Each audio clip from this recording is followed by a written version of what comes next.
नमस्कार दोस्तों। डेट आज की देखो 6 अगस्त 2026 है। स्वागत है आपका एटोएल डिस्कशन में।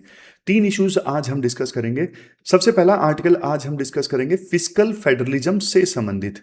फिस्कल फेडरलिज्म, फाइनेंस कमीशन 16 की रिपोर्ट सबमिट हुई ना, उससे संबंधित ये आर्टिकल है। दूसरा आर्टिकल, हमारे देश में ना पहली बार ये हुआ कि प्राइवेट सेक्टर की जो R&D में स्पेंडिंग है वो 50% से ऊपर बढ़ गई। लेकिन क्या पिक्चर सही में इतनी पॉजिटिव है या फिर पर्दे के पीछे कुछ और चल रहा है, वो हम डिस्कस करेंगे। तीसरा article, climate resilience pathway between India and China. India and China दोनों क्लाइमेट चेंज से लड़ रहे हैं, दोनों विक्टिम हैं, दोनों एक साथ मिलकर काम कर सकते हैं। पीडीएफ आप डाउनलोड कर सकते हो इस टेलीग्राम चैनल से। आप टेलीग्राम चैनल को स्कैन करिए और ज्वाइन करिए, पीडीएफ डाउनलोड कर सकते हो। चलिए डिस्कशन स्टार्ट करते हैं।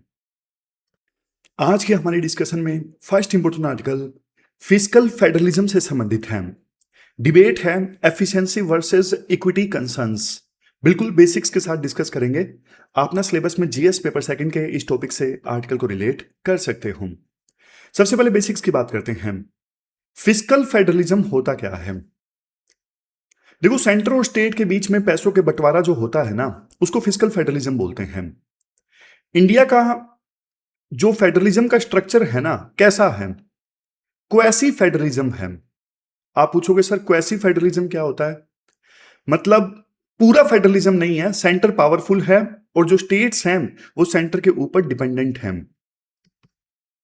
सेंटर के पास देखो इनकम ज्यादा होती है, इनकम टैक्स है सेंटर के पास में, कॉर्पोरेट टैक्स है, और स्टेट के पास में खर्चे ज्यादा होते हैं। स्टेट्स को हेल्थ पे खर्च करना पड़ता है, पुलिस पे, एजुकेशन पे।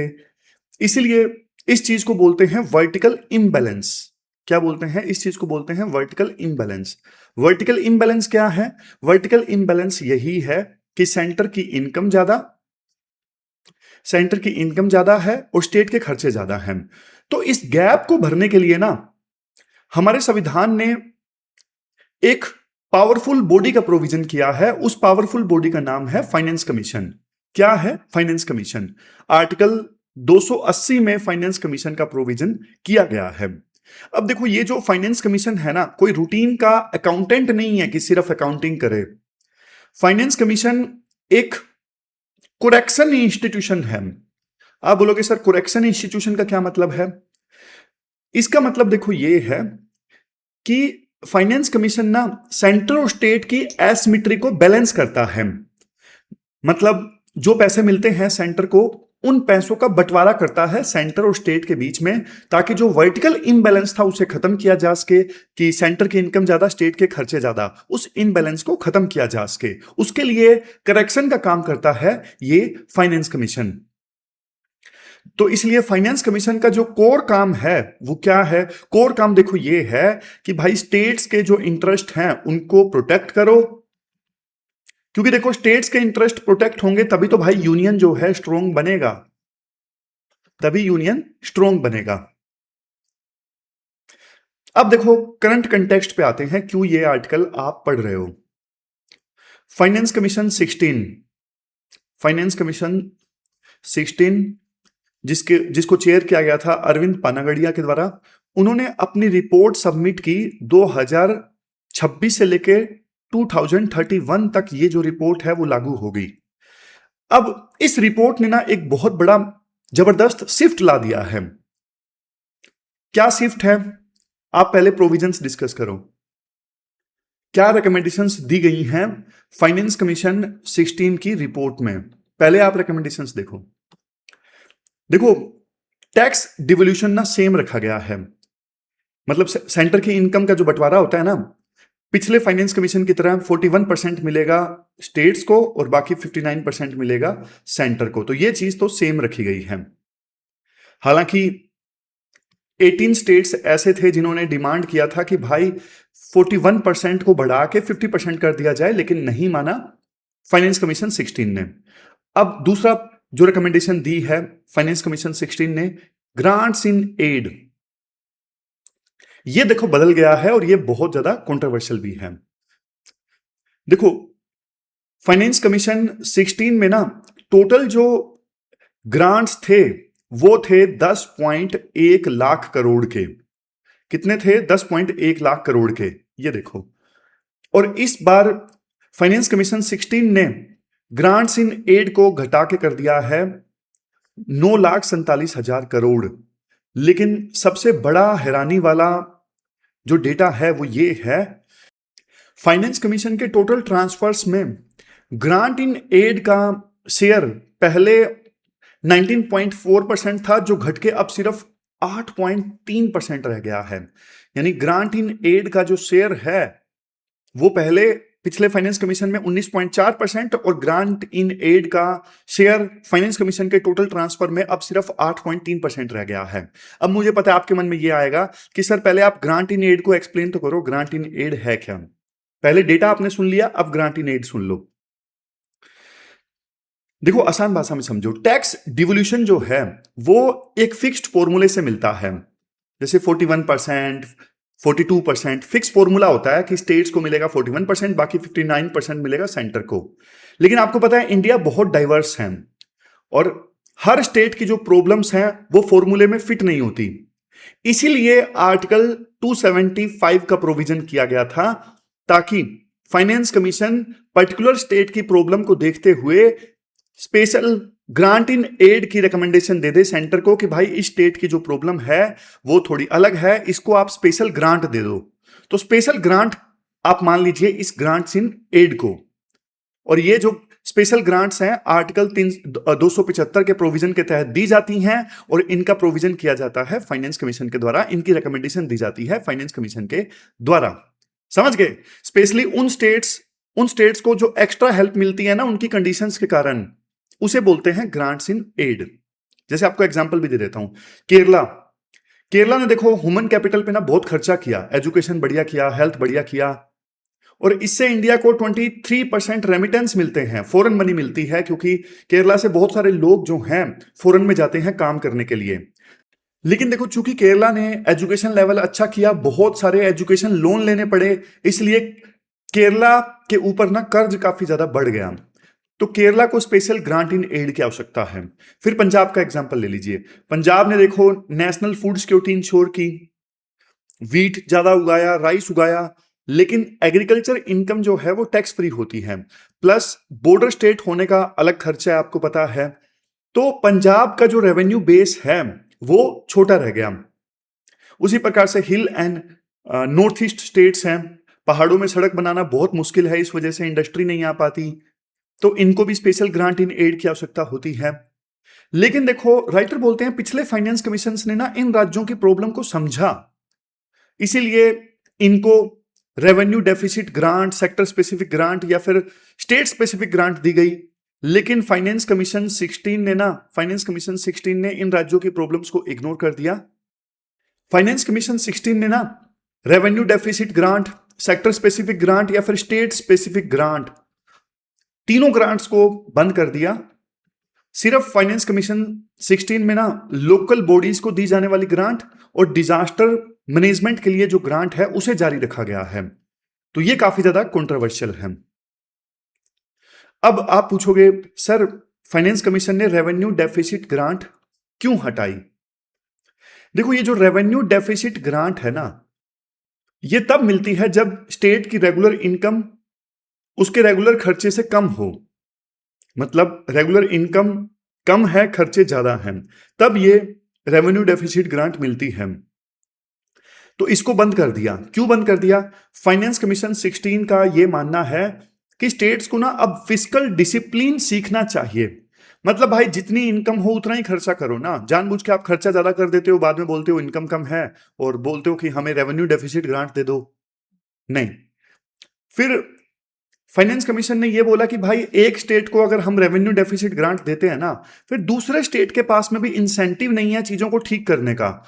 जैसे मान लो महाराष्ट्र ने अपने खर्चे कंट्रोल किए, पंजाब ने नहीं किए, और पंजाब को रेवेन्यू डेफिसिट ग्रांट मिल गई, तो महाराष्ट्र बोलेगा भाई मैं क्यों फिर अपने खर्चे कंट्रोल करूं? जब आप ग्रांट दे देते हो खर्चे बढ़ाने पर भी, तो फिर आप मुझे भी दे दो, मैं अपने खर्चे नहीं कंट्रोल करूंगा। तो इस चीज को बोलते हैं मोरल हैजार्ड। मोरल हैजार्ड कि आप ग्रांट देके ना बल्कि दूसरे स्टेट्स को भी मोटिवेट कर रहे हो कि खर्चे कंट्रोल मत करो, फिस्कल डिसिप्लिन मत लेके आओ, क्योंकि गलती होने पे हम ग्रांट दे ही देते हैं। इसके बाद देखो राइटर ये बोलते हैं, फाइनेंस कमीशन ने स्टेट्स के ऊपर तो डंडा चला दिया ये बोल के कि आप फिजिकल डिसिप्लिन नहीं मेंटेन कर रहे हो, लेकिन भाई सेस और सरचार्ज का पैसा जिसका बंटवारा नहीं होता है, इस पे कुछ नहीं बोला फाइनेंस कमीशन ने। तो ये तो हिपोक्रेसी है, समझ गए।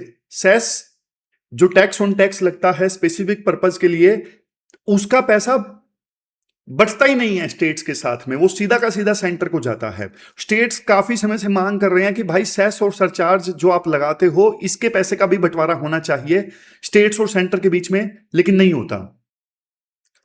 फाइनेंस कमीशन 16 ने ना एक प्रपोजल जरूर दिया है जिसको बोल रहे हैं ग्रैंड बार्गेन। क्या है प्रपोजल? प्रपोजल ये है कि सेंटर धीरे धीरे सेस को ना डिविजनल पूल में डाल दे और बदले में स्टेट्स कम जो शेयर है वो एक्सेप्ट करें।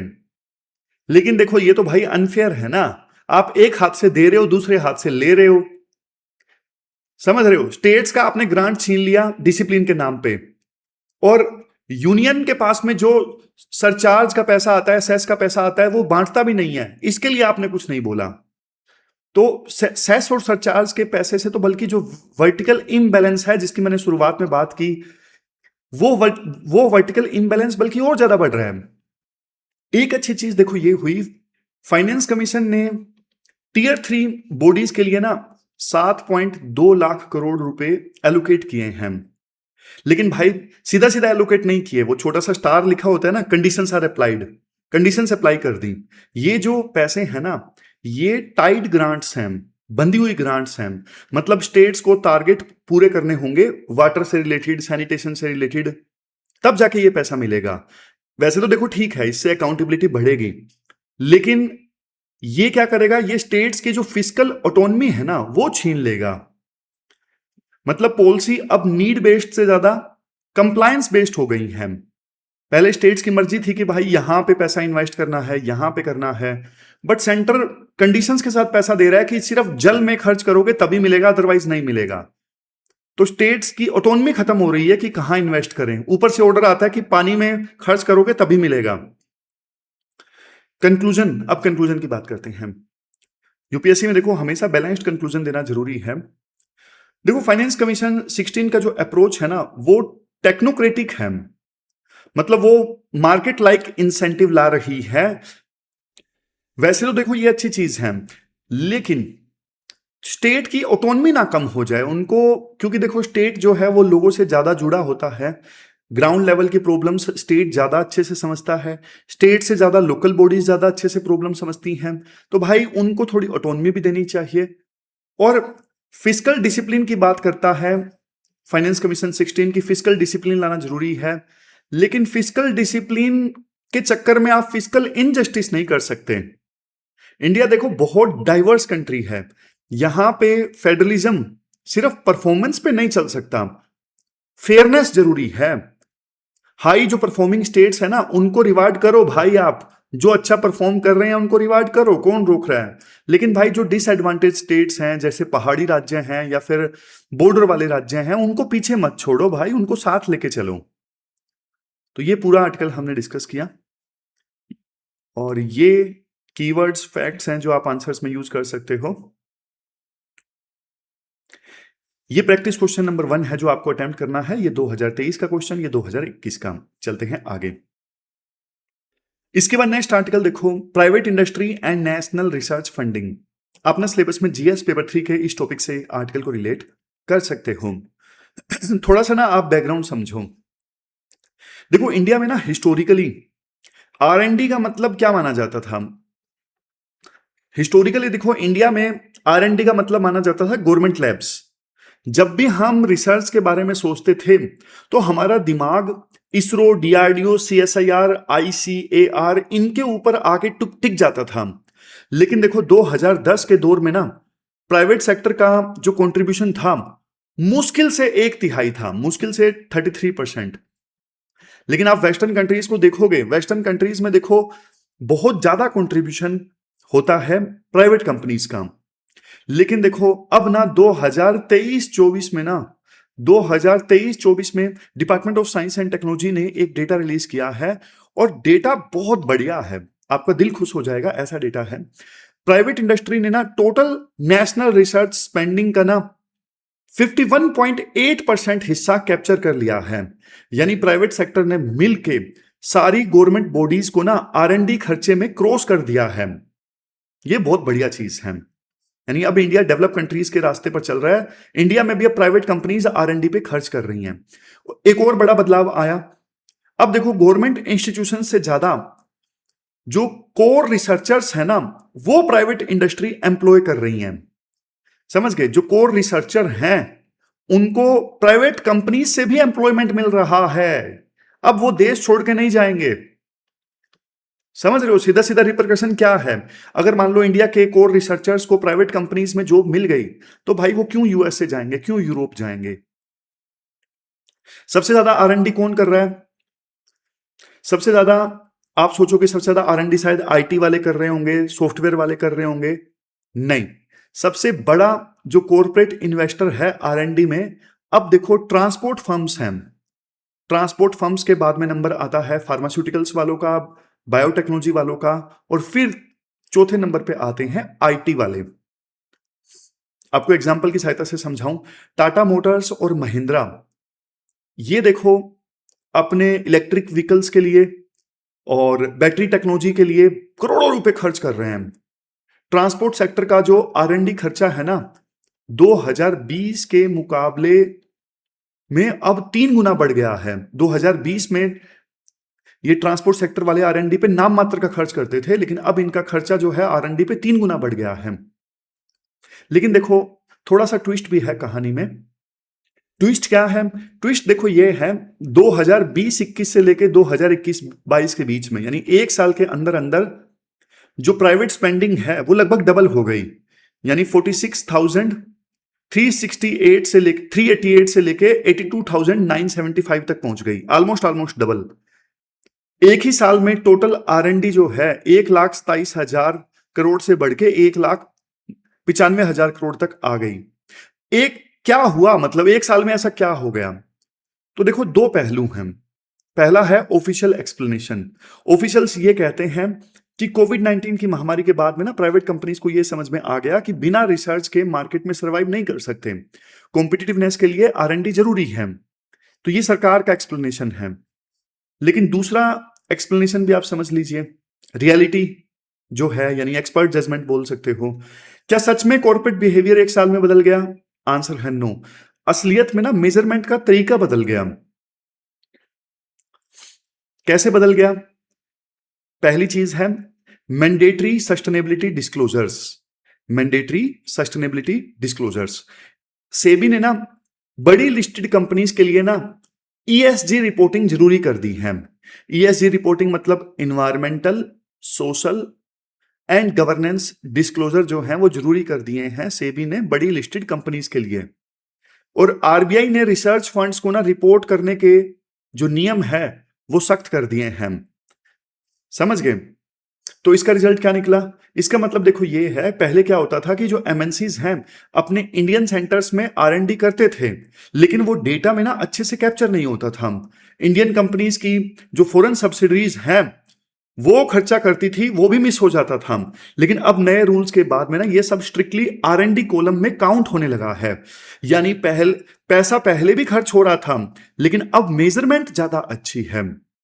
हाँ, कुछ देखो वाकई नया कैपिटल भी आ रहा है, जैसे आर्टिफिशियल इंटेलिजेंस, चिप डिजाइन और सेमीकंडक्टर फैब्रिकेशन यूनिट्स। यहां पे खर्चा हो रहा है R&D में, लेकिन आप ये याद रखना यहां पे जो खर्चा हो रहा है ना वो इनिशियल इंफ्रास्ट्रक्चर बिल्डिंग का खर्चा है। अब देखो स्टैटिस्टिक्स देखकर आपको भी खुशी हुई, मुझे भी खुशी हुई, अच्छी बात है, लेकिन रियलिटी चेक भी जरूरी है। रियलिटी चेक आप देखोगे इंडिया कितना परसेंटेज ऑफ GDP R&D पे खर्च करती है? सिर्फ 0.84%। चाइना कितना? 2.58%। United states 3.45%। South Korea 4.94%। पैसा देखो एक चीज है, लेकिन आप ब्रेन्स की बात करो। इंडिया में 10 लाख के पीछे सिर्फ 354 रिसर्चर्स हैं। 10 लाख में सिर्फ 354 रिसर्चर्स हैं। वही साउथ कोरिया और इजराइल जैसे छोटे देशों में ना ये संख्या भाई हजारों में है। और एक चीज राइटर ना बोलते हैं सावधानी बरतनी जरूरी है कि ना प्राइवेट कंपनीज पे पूरी तरह भरोसा करने से पहले एक बात और सोचना जरूरी है। 2023-24 की जो फिगर्स हैं ये बताती हैं कि प्राइवेट कंपनीज ने ना रिसर्च से ज्यादा पैसा एडवर्टाइजमेंट पे खर्च किया है। तो शिफ्ट अच्छा है, लेकिन जो इंटेंट है वो क्वेश्चनेबल है प्राइवेट कंपनीज का। लास्ट में राइटर एक बहुत बढ़िया बात बोलते हैं कि भाई इंडिया ना लंबे समय तक लो कॉस्ट सर्विसेज का सप्लायर बन के नहीं रह सकता। जैसे बीपीओ है, आईटी सपोर्ट है, हमें ना इकोनॉमी को ना सोफिस्टिकेटेड मैन्युफैक्चरिंग की तरफ ले जाना होगा। सोफिस्टिकेटेड मैन्युफैक्चरिंग जैसे सेमीकंडक्टर है, एडवांस डिफेंस इक्विपमेंट्स हैं, प्रिसीजन मेडिसिन है, यहां पे अपने को ले जाना होगा हमारे देश की मैन्युफैक्चरिंग को। और देखो ये तभी पॉसिबल होगा जब हमारे पास में ना स्पेशलाइज्ड वर्कर्स होंगे। देखो पैसा रिकॉर्ड करने से, पैसा आप ठीक से रिकॉर्ड कर रहे हो आर&डी का, इससे देश आगे नहीं बढ़ेगा। देश आगे तभी बढ़ेगा जब हम ज्यादा रिसर्चर्स को ट्रेन कर रहे हैं। सरकार ने देखो इसी प्रॉब्लम को सोल्व करने के लिए 2023 का ये एक्ट बनाया था, ANRF एक्ट। अब इस एक्ट का पूरा नाम क्या है?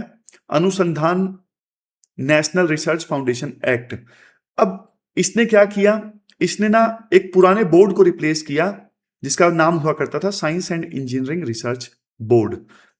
कॉर्पस रखा इस फंड का 50,000 करोड़ का, और बेस्ट पार्ट इसमें से 36,000 करोड़ जो है वो प्राइवेट सोर्सेज और फिलैंथ्रोपी से आएगा। तो सरकार की अच्छी पहल है, फाउंडेशन बन गया, पैसा तय हो गया, लेकिन अब भाई डिलीवर तो करो, इंप्लीमेंट तो करो इस चीज को। प्लानिंग तो ठीक है, लेकिन इंप्लीमेंटेशन करो ना अब अच्छे से।